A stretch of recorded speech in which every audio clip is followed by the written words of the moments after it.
Muy buenas a todos, les habla Facundo Molina y en esta nueva semana del mes de julio, el 13 de julio para ser más exactos, con importantes movimientos desde ya en los mercados, les quiero dar un cálido saludo, cálido sobre todo por el frío que estamos viviendo por estos lados y esperemos que no solamente las cosas cambien, el frío vaya disminuyendo, sino también se empiecen a abrir algunas cosas y podamos salir de esta cuarentena que en este momento nos atrapa de una manera importante.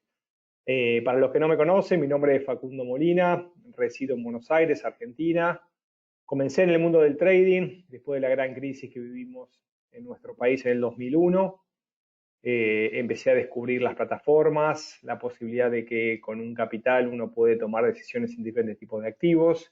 Empecé a estudiar, en el 2003 comencé a operar mi cuenta real con mi primer depósito y desde allí nunca me detuve y llevo varios años de trading y desde ya de capacitación y formación de traders a través de MoleFX, empresa dedicada a capacitar, formar y educar personas que deseen realizar del trading una profesión desde ya y disfrutar del apasionante mundo de los mercados financieros. Les doy a ustedes la bienvenida y nos encontramos nuevamente esta semana en esta edición que hemos nombrado Panorama Semanal o qué nos depararán los mercados para la semana entrante. Una semana que comienza con importantes retrocesos, sobre todo en el final de Wall Street, donde tan solo uno de sus índices salvó las pérdidas. Sin embargo, pudimos ver tanto al Nasdaq después de niveles cercanos a los 11.000 puntos, máximos históricos, mostrarnos una muy fuerte caída, un importante retroceso en muy pocos minutos previos al cierre, cercanos al 2%. También el Standard & Poor's 500 tuvo una importante corrección y la famosa FANG, qué nombre que nos va a dejar, sí señor Leonardo, las FANG, estas empresas que están teniendo la mayor participación del Nasdaq y han liderado las uvas, lo han llevado a 12.000 puntos exactamente. Pero bueno, vamos paso a paso, Leonardo, es así. Los índices americanos comenzaron con importantes correcciones sobre su cierre. El oro, que está en máximos de 8 años, ha quebrado la zona de 1.790, 1.800 dólares. Marcó máximos en 1.815 la semana pasada, 1.818 en algunas plataformas. Mantiene su movimiento lateral desde el viernes pasado, pero respeta claramente algunos soportes y resistencias que nos marcan, obviamente, niveles de relevancia. Hoy conversando con uno de los alumnos, compartíamos que cómo cambian los patrones, cómo cambian los parámetros. Años anteriores, cuando los mercados cotizaban el alza, el oro se reducía su valor. Sin embargo, en este momento, de alguna manera, mientras los principales índices bursátiles se mantienen en terreno positivo, el oro pareciera no querer retroceder, no querer caer y por el contrario también incrementa su valor. De alguna manera nos está diciendo algo y seguramente estaremos viendo movimientos o impactos en los próximos días y en las próximas semanas. Así que hablando lógicamente de este inicio de semana donde ponemos esta imagen donde la corrección inundó a Wall Street y los activos de refugio se mantienen en zonas de lateralización dentro de tendencias mayores. Hablamos del oro, dentro de un rato vamos a hacer hincapié también en la plata, la cual quiebra resistencias y parece querer mantener su tendencia alcista. Algunas preguntas que me van acercando, como también algunos comentarios y algunos saludos. Muchas gracias, Alejandro, Mari también, muy buenas a ustedes. Jorge y Marco, que también me saludan. Leonardo me dice que Tesla cayó de bruces, que las FAN tocaron techos. Y Marco me agrega, pero hoy el Nasdaq 100 tuvo una gran corrección o caída. Es lo que decíamos recién. Venimos de máximos históricos, niveles cercanos a los 11.000 puntos y claro está, fuerte corrección, recién lo mencionábamos, no solamente del Nasdaq, sino del Standard & Poor's 500 y también del Dow Jones, que a pesar de la fuerte caída que experimentó un rato antes del cierre, pudo salvar el terreno positivo y terminó con apenas algunos puntos por encima de cero. Hola Peter desde República Dominicana.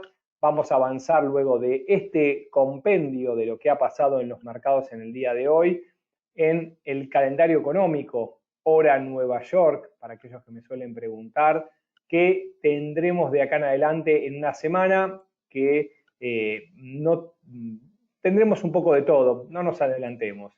Vamos a hablar entonces qué nos depara este lunes 13. Posibilidad de que se publique desde China la balanza comercial. SH es sin horario, no hay hora definida de publicación. Sin embargo, de aquí y en la apertura de la sesión asiática podemos tener la publicación de la balanza comercial en China. Cuando surgen los datos desde China, vamos a observar que suele tener impacto en el dólar australiano en las monedas, también desde ya en el yen japonés y también de alguna manera en el dólar neozelandés, divisas que tienen volumen de operatoria desde ya en apertura de los mercados asiáticos y lógicamente Oceanía. Pasando al martes 14, conoceremos desde temprano, a las 7:30 am, el índice de precios al consumidor desde los Estados Unidos y posiblemente en algún horario del martes, posiblemente también en el final del día martes, la política monetaria del Banco de Japón. ¿Por qué sucede que el organismo encargado de velar sobre la cuestión de materia monetaria, lógicamente, la primera autoridad de Japón no suele brindar el horario, lo desconocemos, pero lamentablemente estar atentos, sobre todo cuando se operan monedas o pares de moneda que contengan al yen japonés dentro. No suele tener importante impacto sus anuncios, sin embargo, en algún momento Kuroda, el primer mandatario de la entidad responsable de la política monetaria, ha hecho comentarios y lógicamente ha tenido movimientos importantes su moneda. Nos metemos al miércoles 15, sin lugar a duda, el día donde mayor cantidad de informes desde el punto de vista del calendario conoceremos. Desde muy temprano, desde Reino Unido, y donde Reino Unido vuelve a escena a partir del ruido sobre el tramo final del Brexit, que debería tener un desenlace en los próximos 3 o 4 meses. Conoceremos la inflación minorista o el índice de precios al consumidor a la 1 am y, como decíamos recién y posterior al comunicado del Banco de Japón, la conferencia de prensa de Kuroda del Banco de Japón sin horario definido. El miércoles en principio se debería conocer en las primeras horas del miércoles. Ya en la sesión americana conoceremos datos de Canadá y Estados Unidos. Canadá tendrá el turno Polos y su entidad que es dirigida al Banco de Canadá y conoceremos los tipos de interés, los cuales se esperan sin cambio. Antes del discurso de Polos a las 10 am, 9:30, media hora antes, horario AM, desde horario Nueva York, horario Estados Unidos, conoceremos inventario de petróleo de Estados Unidos en una semana donde se espera la reunión de la OPEP y donde los precios parecen estar más volátiles que de costumbre. Más tarde y sobre la tardecita, previo al inicio del día jueves, horario GMT, se conocerá desde Australia 8:30 pm desempleo y cambio de empleo. Y desde China, una hora más tarde, el Producto Bruto Interno. Por lo que miércoles 15 con un calendario económico completo, estén atentos a los momentos de publicación, sobre todo en las paridades o en aquellos activos que pueden ser influidos por estas noticias. Bien. Mientras tanto, Marco me suma una pregunta y me comenta qué impacto podría tener las elecciones presidenciales en Estados Unidos en la economía. ¿Qué sucedería de ganar Trump o Biden? Es una importantísima pregunta y la realidad es que hay diferentes tipos de escenarios. Hay un escenario que pareciera descartar la reelección de Trump como un hecho y las estadísticas están hoy que lamentablemente no tendría ningún rival que le pueda quitar la corona y es casi asegurado una reelección. ¿Qué impacto podemos tener en los mercados? Y la realidad, si uno tuviese que analizar la gestión de Trump en los mercados financieros, podríamos decir que ha sido una época dorada. Nos encontramos en este momento con sus principales índices en máximos históricos, con gran parte de su mandato caracterizado por una recuperación económica de los Estados Unidos muy importante. No olvidemos que hace unos 10 años, en el 2009, tuvimos una gran crisis y la recuperación comenzó sobre fines del 2009, 2010 de una manera muy tenue, y ya recién 2012, 2013 se pudo ver el inicio de una recuperación en los Estados Unidos. Por lo cual le tocó a Trump en su mandato el apogeo del ciclo económico americano, sobre todo en los mercados financieros, los cuales hoy, en los últimos días de su mandato, nos están mostrando importantes números en sus principales indicadores. Dicho de otra manera, también hasta hace muy poquito tiempo los tipos, con tipos de interés lógicamente mayores que el resto de las principales entidades centrales, los bancos centrales de las otras potencias, mantuvo una actividad económica creciente y el desempleo cercano al pleno empleo. Durante el mandato de Trump leímos que el desempleo llegó a 3.4 en algún momento, esto hace unos meses atrás. Desde ya el COVID vino, impactó y pudimos observar hace unas semanas llegar a doble dígito en el desempleo, superando el 15.5% y cercano al 18%. También pudimos ver en la última publicación del empleo en Estados Unidos una importantísima recuperación con una creación histórica a partir de la publicación de las nóminas de empleo no agrícola. Por lo cual entiendo que los mercados deberían celebrar una reelección de Trump en caso de que se dé. Pero bueno, todavía falta y en el contexto actual muchas cosas todavía pueden suceder. Espero te haya sido de utilidad, Marco, mi comentario. Agradezco tu respuesta. Avancemos entonces con las citas a tener en cuenta para la presente semana, aquellos que operan monedas, aquellos que operan índices y también los que operan commodities. Vamos al día jueves 16. Nuevamente temprano desde Reino Unido, horario del este, horario de Nueva York, 1 AM, cambio de cuenta corriente, y posteriormente es el turno de la principal entidad monetaria de la eurozona. Esta entidad, dirigida actualmente por Lagarde, a las 6:45 brindará su decisión de tipos de interés y 45 minutos más tarde tendrá lugar, y probablemente los focos del día estén apuntados a las 7:30 AM. Nos referimos al discurso de Lagarde del Banco Central Europeo. Y en simultáneo, desde Estados Unidos se conocerán ventas minoristas y peticiones de subsidio por desempleo, el cual indicador, me refiero a este último, indicador de relevancia que nos viene dando una cercanía de la evolución del empleo en los Estados Unidos bajo las consecuencias del COVID, la cual en este día donde claramente hubo una importante corrección en los mercados, nos referimos a hoy lunes, una de las razones argumentadas fue el incremento de nuevos brotes a pesar de los avances en las vacunas anunciados durante el fin de semana. Pero yo me pregunto también, estos rebrotes hoy salen a la luz, pero la semana pasada no estaban. Claramente esto todavía no encontramos una solución y pareciera que el mercado se encuentra más que insensible a los comunicados diferentes de los diferentes días. Así que atentos, 7:30 AM, día jueves 16, importante momento de publicación de varios datos desde la eurozona y desde los Estados Unidos. Ya yendo al viernes 17, sin muchos informes desde Asia ni desde Europa, destacamos un informe medio, que es el sentimiento del consumidor de la Universidad de Michigan, a las 9, no es PM, es AM, mil disculpas por el error, a las 9 AM, sentimiento del consumidor de la Universidad de Michigan. Ante la carencia de otros datos de relevancia, entendemos puede ocasionar cierto movimiento, sobre todo en los mercados como el Forex y especialmente en aquellos pares que contienen al dólar americano.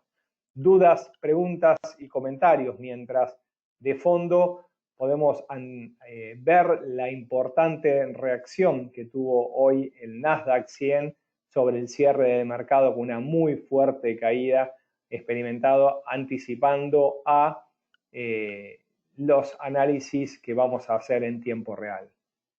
De nada, Marcos, por favor. Dudas, consultas, comentarios sobre el calendario económico, sobre lo sucedido al inicio de esta semana. Si no, nos vamos directamente a los gráficos.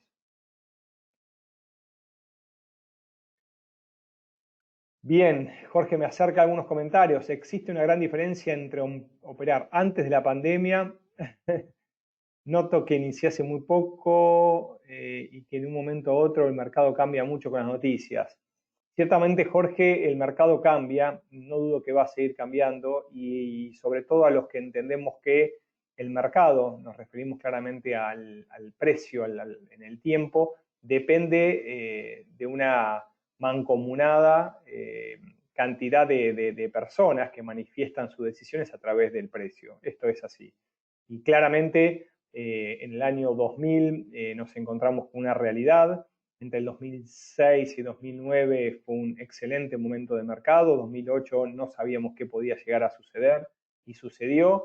Y a partir del 2009 y 2010 comenzó suavemente un ciclo alcista que todavía se extiende con movimientos mucho más fuertes y más volátiles.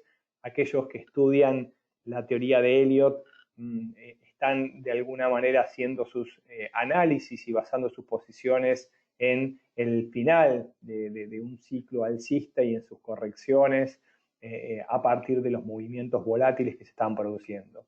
Dicho de otra manera, el mercado cambia y seguramente va a seguir cambiando, por lo cual hay que estar preparado para estos cambios, hay que saber entender y saber sobre todo cuidar la cuenta ante estos cambios. Uno muchas veces se sube a la ola de la euforia y quiere aprovechar grandes recorridos y se olvida de cuidar y se queda sin capital para poder aprovecharlos. Así que atento a los movimientos del mercado. Hay importante volatilidad en los últimos días.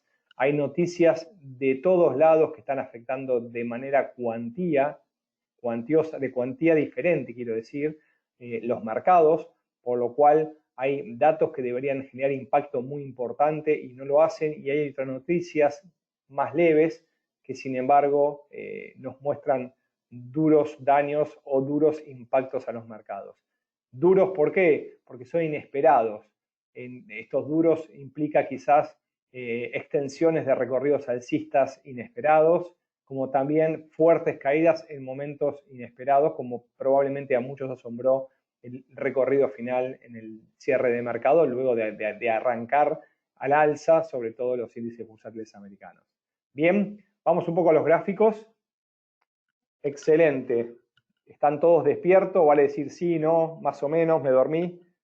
Pues bueno, vamos a ir directamente a los principales pares de moneda, vamos a analizar algunos de los índices y también algunos de los principales commodities directamente desde la plataforma MetaTrader. Bien, dijimos que tenemos una importante semana por delante, vamos a meternos directamente en los principales pares y en este caso vamos a despiertos. Bueno, me alegro, por favor, no vale dormirse, aparte recuerden que de este lado estoy yo solo ante una pantalla, así que tengo que suponer que están todos atentos y que está todo funcionando en forma correcta, así que siempre un ok, sí, está bien, es más que agradecido. Libra dólar, en una semana donde tenemos importantes informes desde el Reino Unido. La libra nos ha mostrado poco a poco una corrección alcista, lo podemos apreciar a partir de mínimos ascendentes, pero no podemos dejar de lado que la libra esterlina está claramente en pisos de una importantísima tendencia en gráficos mensuales. Si lo queremos ver desde este lado y en este gráfico, como decíamos, mensual, la libra esterlina ha caído muchísimo desde el año 2007, donde llegó a cotizar $2 la unidad, y a partir de máximos descendentes, atacado por esa crisis de hipotecas en los Estados Unidos, luego el Brexit, fuertemente ha caído y ha estado por encima de 1,18, 1,17, algo que un trader de alguna manera que comenzó en el año 2000 pareciera que no podía suceder y sucedió. Ciertamente la libra esterlina tiene una clara zona de detención muy cercana a 1,20. Cuando llegó a estar cerca de 1,20 tuvo un impacto al alza muy fuerte y pareciera que estas últimas semanas los mínimos ascendentes se vuelven a suceder. Si podemos analizar y si quieren ver conmigo el gráfico en este momento, fíjense esta zona de 1,20 que respetó entre el año 2016, más claramente entre fines del 2016 y principios del 2017, volvió a atacar entre julio y septiembre del 2019 y más allá que la superó en forma momentánea en febrero del 2020, en un mes de muchísima volatilidad, eyectó y terminó por encima de la misma un impulso muy fuerte y sobre el mes de abril tampoco pudo.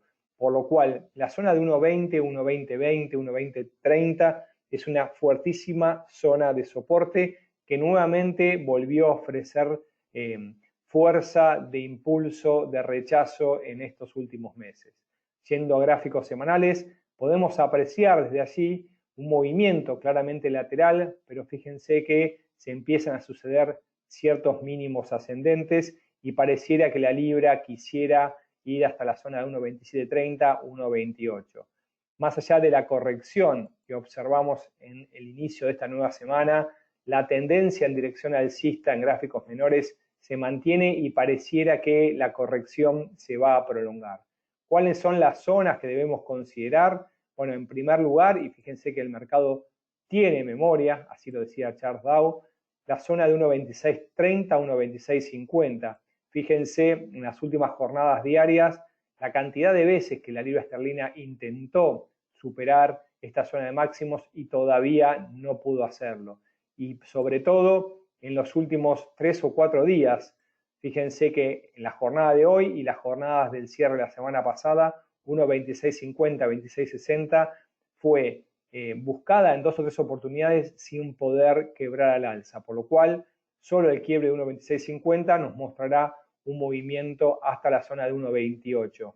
Luego de 1,28 recién podemos empezar a pensar en niveles cercanos a 1,30 que venimos esperando desde hace un importante tiempo.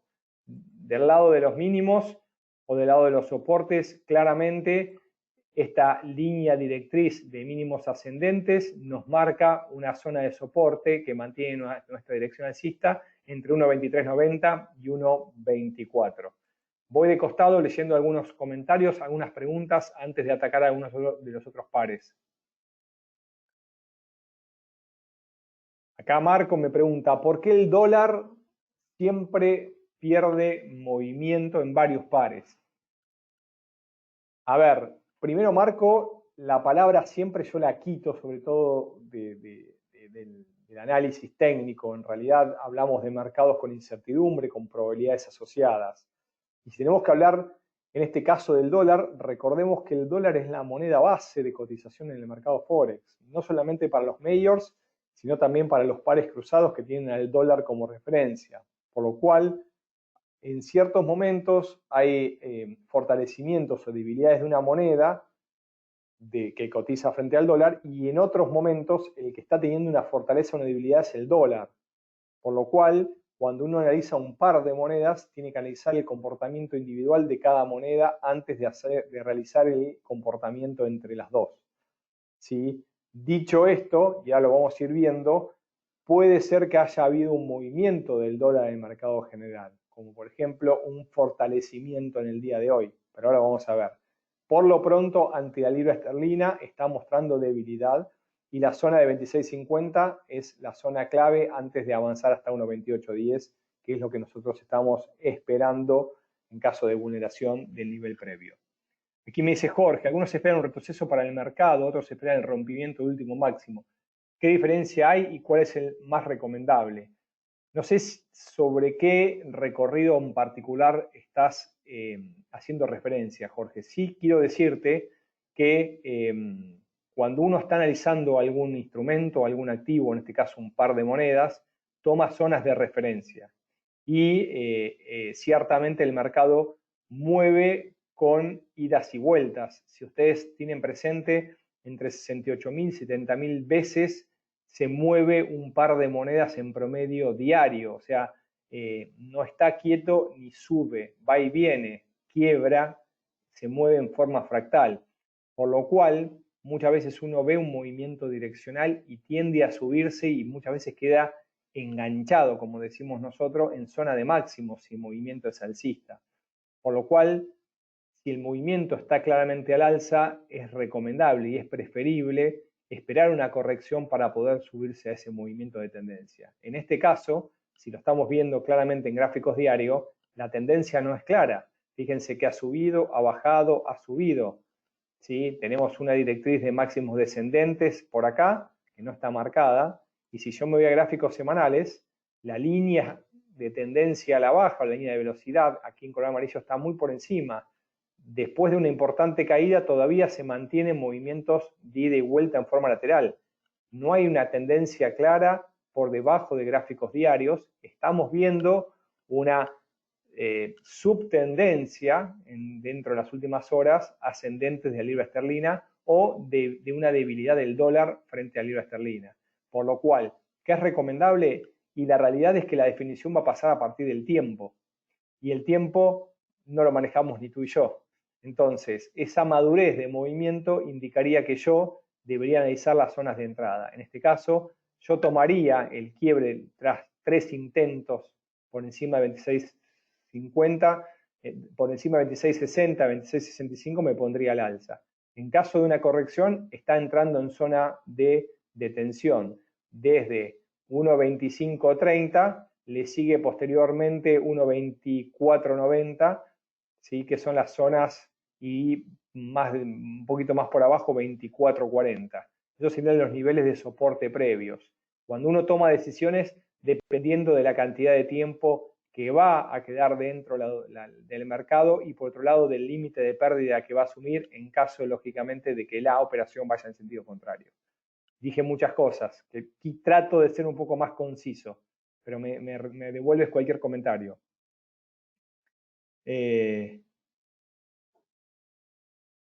Aquí Marco me dice que siempre vuelve a utilizar que el dólar pierde ante diferentes pares y sube en el dólar yen. A ver, vuelvo a lo mismo, me gustaría ver de dónde estás teniéndose siempre, pero te voy a regalar alguna información para poder medirlo. Muchas veces, ¿sí? El yen es tomado como activo de refugio, entonces eso lo disocia con el resto de los pares ante el dólar americano. Y es un activo de refugio de los más importantes en lo que son divisas, por lo cual a veces su debilidad o fortaleza no depende lógicamente del comportamiento del dólar, porque hay posiciones que se suben al yen. Quizás te puede ayudar un poco más a tu comportamiento, que entiendo que estás tratando de ver ciertas analogías entre los pares principales. Bien, aquí David me dice, imagino que seguimos con la libra, si se podría pensar en la formación de un triángulo con altos desde el máximo descendente. Ni porque en realidad es un triángulo, si tú mencionas a esto que está acá, no sé si lo tomaría como triángulo.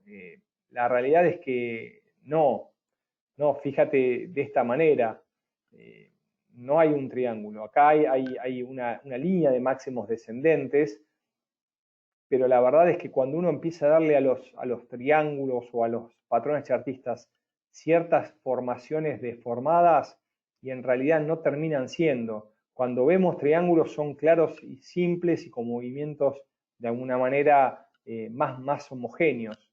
Acá lo que estoy yo viendo es una ida y vuelta, se ve mucho más claro en gráficos mensuales porque acá hay un falso quiebre de esta zona de 1.20 y una fuertísima zona de soporte en 1.20 que no ha podido ser quebrada. Esta es una realidad muy, muy cierta.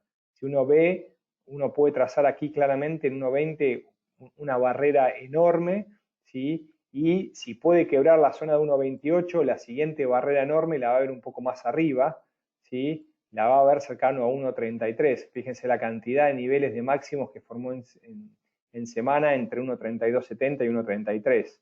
En zonas previas tenemos 1.28 y por encima de 1.28 la zona de 1.2990, 1.30. Pero claramente la libra está en ida y vuelta dentro de una recuperación en las últimas horas. ¿Sí? Eso es lo que yo podría compartir con ustedes. ¿Bien? Perfecto. Aquí Matías me dice, ¿puede ser que se está formando un hombro, cabeza, hombro con este último máximo? No sé en qué gráficos. No sé en qué gráficos. Si estamos viendo en semana, digo, en día no lo veo. No veo un hombro, cabeza, hombro. Claramente el gráfico es lateral. El gráfico es lateral. No me animaría. Sí, quizás acá en gráficos de 4 horas, ya cuando hablamos de un gráfico de 4 horas, tenemos que extender un patrón por 4 horas. Puede estar 4, 8, 12 horas, ya después pierde duración. Y aquí sí podríamos detectar un patrón de doble techo. ¿Sí? Fíjense que ha intentado 2 veces, acá tenemos una, y un poco para irnos a figuras, un primer triángulo y acá tendríamos con este segundo triángulo una especie de doble techo. En este caso, cuando lo tenemos marcado de esta manera, se toman la zona de 1.2570 y esa zona de 2670.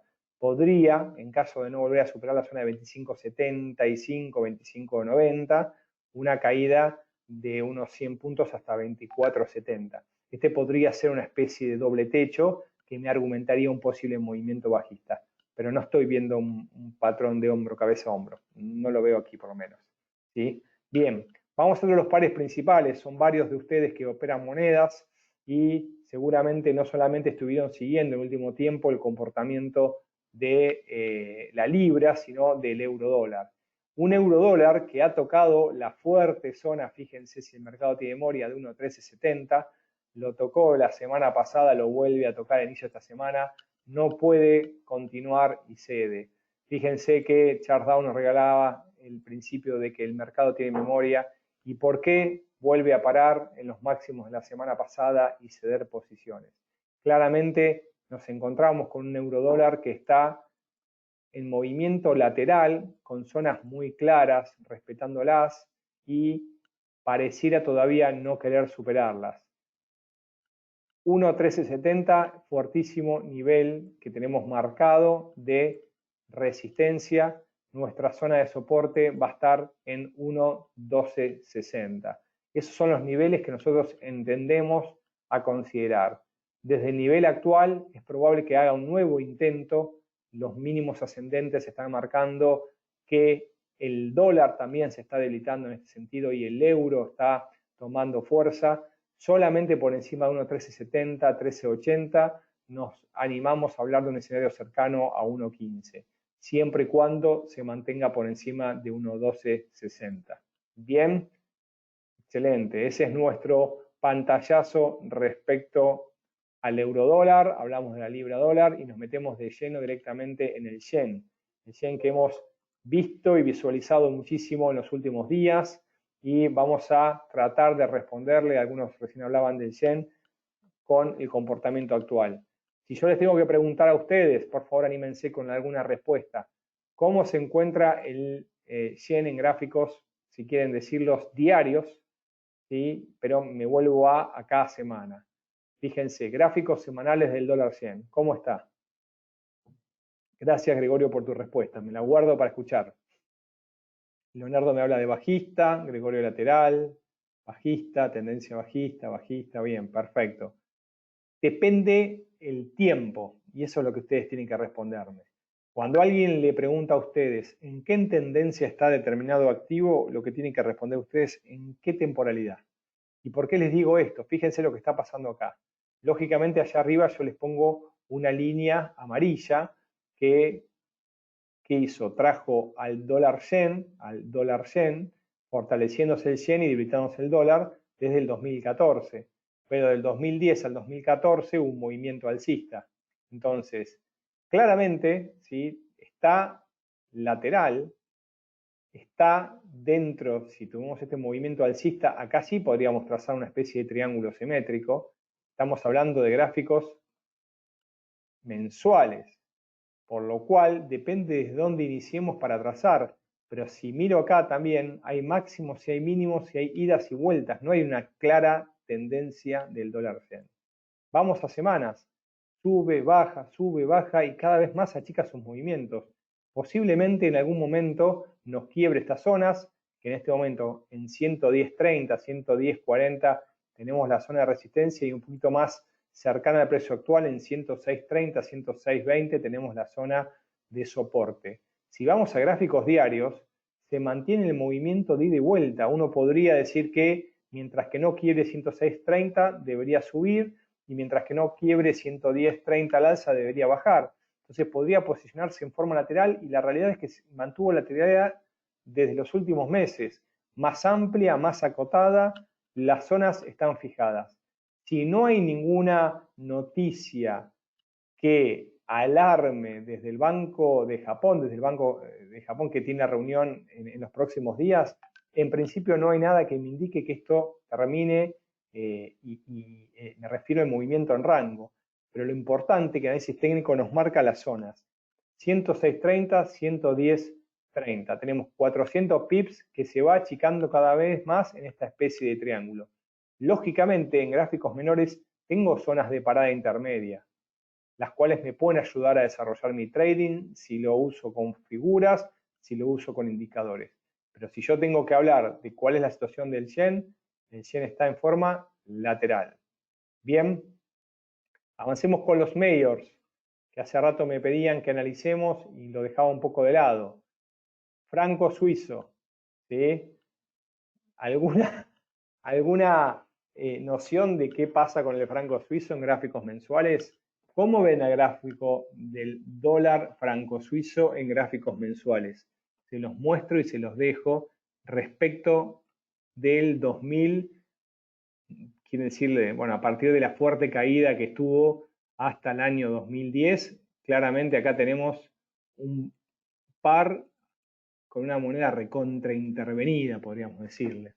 Lógicamente, después de aquel fuerte movimiento inesperado del Banco Nacional Suizo que intervino en el mercado y obviamente ocasionó el daño de muchísimas entidades financieras y algunos de los principales brokers que mostraron quiebras y llamados a concursos y bueno, esta moneda se ha comportado en forma lateral y nos regala, ¿sí? Desde 1.96 dice ahí exactamente hasta 0.91, unos 1.200 puntos más o menos, 1.200 pips que están claramente en rango. Entonces, ¿qué está sucediendo? Está en rango. ¿Parece a propósito? No. Uno lo analiza en gráficos semanales, en gráficos diarios y está claramente lateral. Se acerca al margen inferior, uno debería haber comprado y si se acerca al margen superior debería haber vendido. Obviamente que a medida que pasa el tiempo fue confirmando la claridad lateral del dólar franco suizo, un par que en momentos de incertidumbre lógicamente cae y la caída que se veía previamente fue a partir del año 2008-2009 y después luego la recuperación a partir del crecimiento económico. Pero si uno tuviese que operar este par, más allá que ha ampliado de una manera importante su spread, fíjense cómo nos marca las zonas de detención para continuar. Detiene, quiebra, ¿en dónde? En una lateralización que prácticamente ha aplanado este par y le ha quitado quizás un poco de interés, sobre todo a aquellos que buscan el trading de mercados como un trading de mercados tendencial. Nos cuesta muchas veces ver que el mercado se mueve en rango y quizás uno debería aprovechar los rebotes, las correcciones, los quiebres hasta el próximo nivel de rango. Así que yendo a los movimientos en el corto plazo, más allá que vemos la zona de 0.91, 0.92, le vamos a marcar, desde 0.94 tenemos zonas de parada intermedia, ¿sí? Los mínimos que ha tocado en las semanas pasadas, en 93.60, y en la zona de máximos, la primera resistencia que nosotros marcamos es en 0.9540. Tenemos unos 80 pips entre niveles de soporte y resistencia que están marcando el movimiento. por debajo de 0,9360, tenemos que pensar en 0,9270 y luego en esa zona de 0,9180, 0,92, lo cual, lógicamente, cada vez que se acerca al margen inferior, uno está tentado de posicionarse a la compra porque los límites de pérdida de cuidado están muy cerca y es conveniente a nuestro escenario a mayor plazo. Bien, perfecto. Vamos a nuestro querido oro, que cede posiciones en el día de hoy, pero como pueden observar, el oro, ¿sí? Lo venimos marcando claramente, ha marcado máximos de mucho tiempo, claramente desde el año 2012 que no tocaba. Aquí es un gráfico que lo vamos a limpiar un poquito porque habíamos hecho hace muy poquito un estudio en nuestra página. Nosotros en molefx.com subimos nuestros análisis y los compartimos. Fíjense que después de la última caída que alejó al oro de máximos cercanos a 1800, hablamos de los máximos de 2011, 2012, hubo 3 intentos, hubo una especie de cabeza y hombros múltiples que volvió a impulsar al oro en alza y está quebrando los máximos de estos años y apunta a esa zona de los 1.800, 1.920 dólares la onza, máximos históricos que tocó el metal dorado allá en el 2011. Nuestro escenario en el oro, en este caso, claramente las señales alcista, la tendencia es alcista, y ha quebrado los niveles cercanos a 1790, 1800 que había cotizado en 2011, 2012. Si uno observa los mínimos ascendentes en gráficos semanales y diarios, se mantienen vigentes y al alza, lo cual nos marca a nosotros la velocidad alcista que tiene el oro. También es cierto, y acá sí podemos ver un movimiento en forma lateral, que pareciera tomar una corrección, podría tratarse de una especie de bandera, podría tratarse de una especie de triángulo, aquellos que me preguntaban hoy, ¿sí? Lo cierto es que se está acercando, en caso del triángulo, a la zona de quiebre, podría continuar un poco más si fuese una bandera.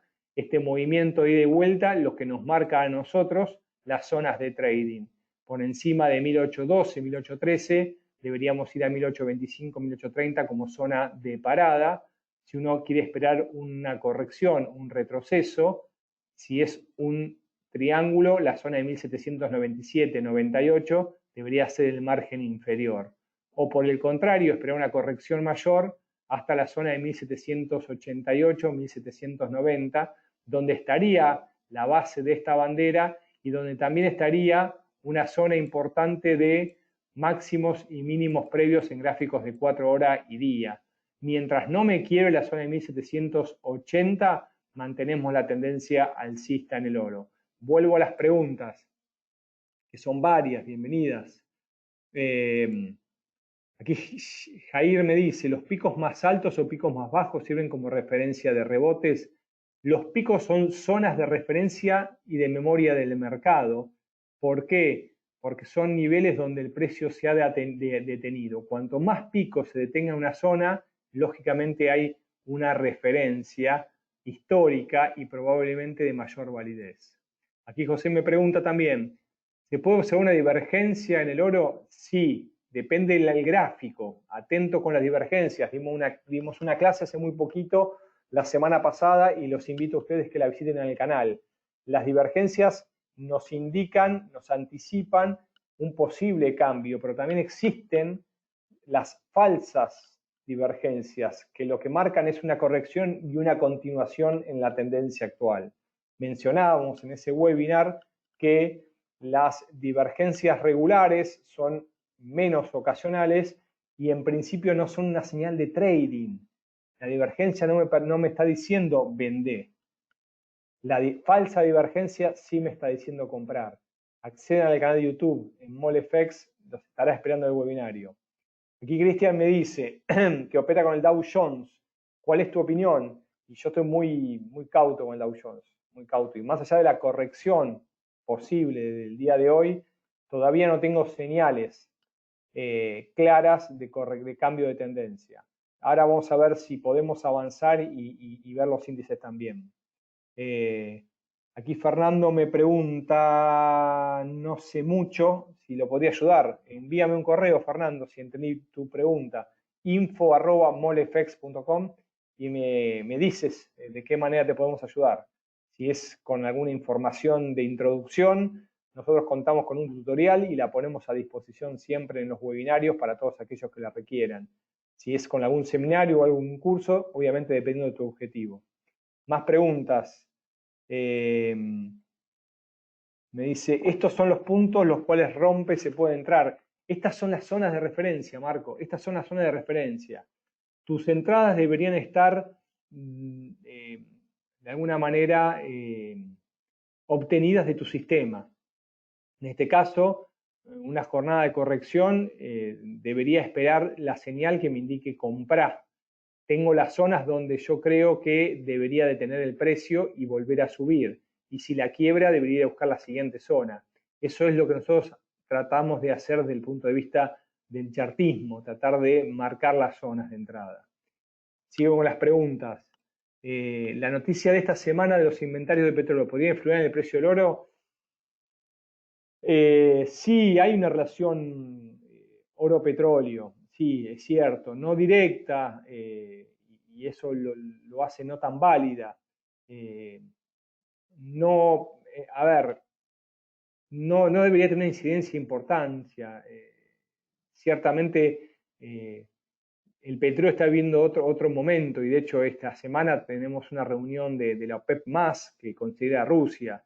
Yo estaría un poco más atento a ver si surge alguna información de esta reunión de la OPEP+, con respecto al petróleo. Y lo que tengamos en cuenta es que el oro sigue siendo un elemento de refugio, por lo cual en este contexto de mercados alcistas que siga subiendo, y a mí algo me está diciendo. Bien, Eduardo me dice, ¿en qué nivel abrió esa compra y según su estrategia, dónde posiciona? Esta es una cuenta que utilizo mucho para los alumnos, para las clases. No es una cuenta de trading real, así que te pido disculpas. Desconozco, porque tuve varias clases en el día de hoy y abrimos operaciones y a veces no las cerramos. Bien, vamos antes del final, irnos directamente con algunos de los principales índices. Recién me hablaban del Dow Jones, así que vamos a ver un poquito lo que está pasando con este índice americano, que sin lugar a duda ha tenido uno de los, por decirlo de alguna manera, uno de los ciclos más alcistas de su vida. Me refiero claramente al que se inició, y lo voy a marcar allá en marzo del 2009, cuando en alguno de los principales diarios mundiales salían fotos y dibujos de gente deshaciéndose de dólares y buscando euros, vaticinando el colapso de la economía americana.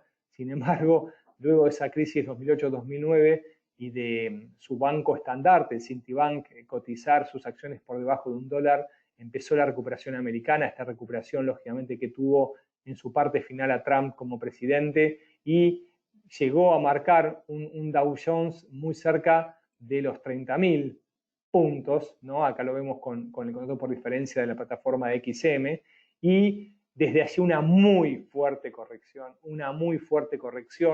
¿sí? Que la tuvo en los meses de enero y febrero, que lo llevó a perder un 30 y pico por ciento. Si uno lo tiene que medir claramente con ratios, fíjense que llegó casi al 50%, vaya de Dios, 50%. ¿Qué quiere decir?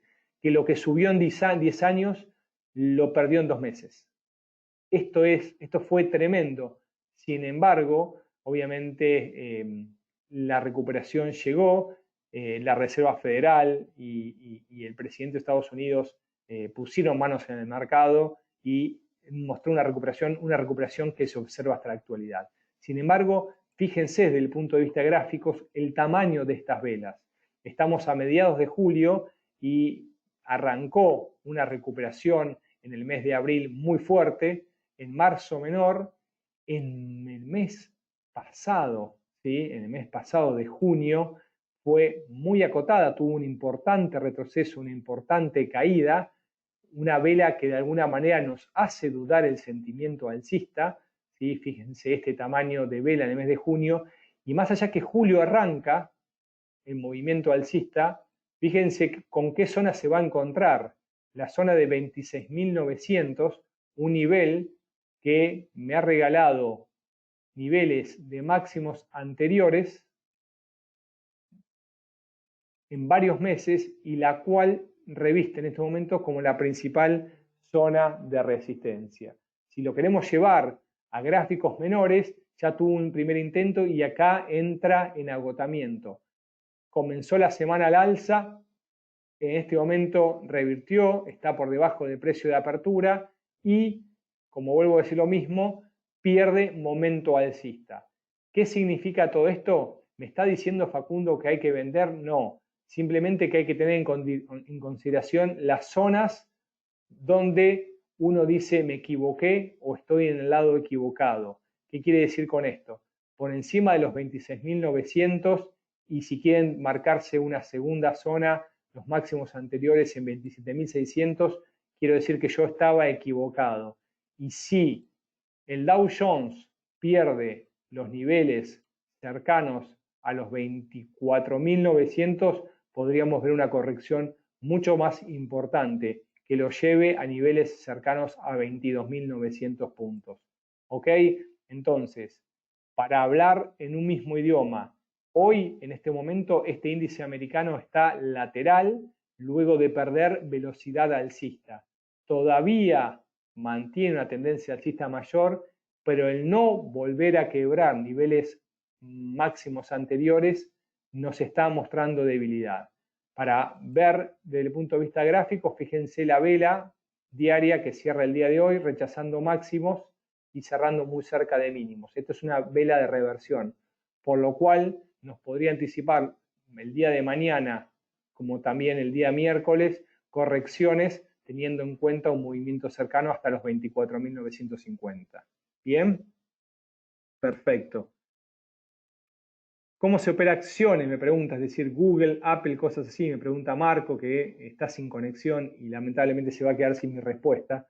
Pero bueno, en este caso, alguno de los principales brokers nos permite operar a través de los contratos por diferencia y ETF sobre acciones. No es que estamos comprando una acción, sino que estamos operando sobre la variación de los precios de las acciones. Ya sobre el final y con una gran cantidad de comentarios y preguntas, los cuales deseo desde mi lado hayan sido respondidos, voy agradeciéndoles a todos ustedes el tiempo, compartiendo con ustedes la información que les mencionaba de contacto. Pueden encontrar esos webinarios en YouTube, en el canal MoreFX, creador de traders. Si se suscriben, se los agradezco. Si dejan un comentario, también. Pueden contactarnos si les quedó alguna duda, alguna inquietud, alguna pregunta, o les surge a partir de lo conversado a través de nuestro Skype, MoreFX, desde nuestro perfil de LinkedIn, MoreFX también, Facebook, Twitter o Instagram, donde también subimos y compartimos imágenes, formaciones y otras cosas de trading.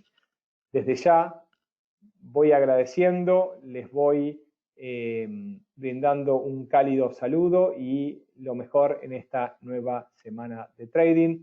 Los esperamos a los que deseen en el gran webinar de dentro de 2 días. Hasta la próxima.